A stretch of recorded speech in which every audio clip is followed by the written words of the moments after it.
Okay, so we are now with the visual diagnosis of the skin, specifically for urticaria, Western pathology, and diagnosis. Now, the Western pathology and diagnosis of urticaria is it's a skin eruption characterized by transient itchy wheals due to acute dermal edema.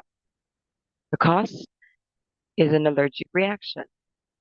The lesions result when mast cells release histamine, which produces vasodilation in the characteristic wheel.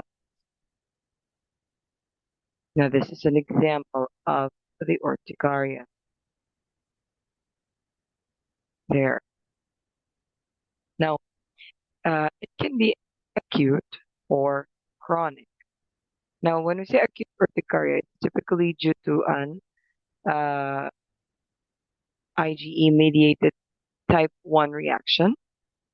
The allergen is usually a food, for example, shellfish or peanuts, or could be a drug. Now, in some cases, urticaria may also be due to insect stings or bites, desensitizing injections, or inhalants such as pollen, molds, or animal dander. Now, some women develop urticaria during menstruation, and acute urticaria normally manifests with a sudden onset of red and very itchy wheals, which rapidly spread all over the body. The lesions may be small or may enlarge to as big as 20 centimeter across. Now, for chronic urticaria, it's characterized by pale red or pink itchy wheals that typically last less than 24 hours and disappear without a trace. Interesting. Now, often no allergen can be identified. Urticaria may also be caused by exposure to cold, heat, or sunlight. Now, urticaria may affect patients of any age and either sex, and it occurs in all seasons. And the condition develops abruptly.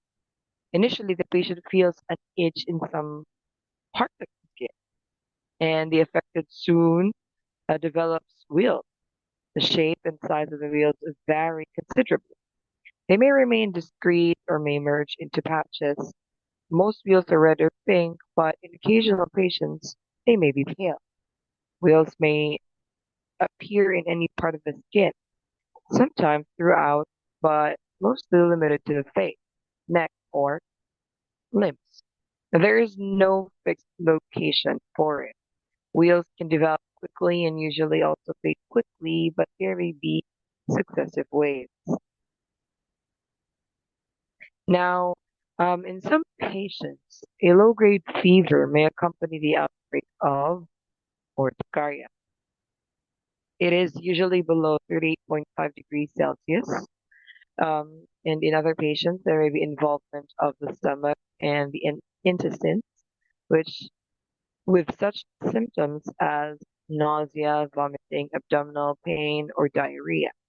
Occasionally, there may be involvement of the mucous membranes of the respiratory tract with such symptoms as a choke sensation, chest tightness, or dyspnea.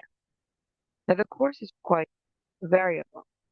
Acute urticaria generally resolves within a few days, seldom lasting more than 2 weeks.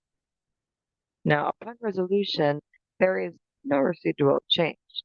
In chronic urticaria, the wheals break out in waves that recur over several months or even years, although there often are periods of remission. Well, that's all for it. Thank you so much for listening.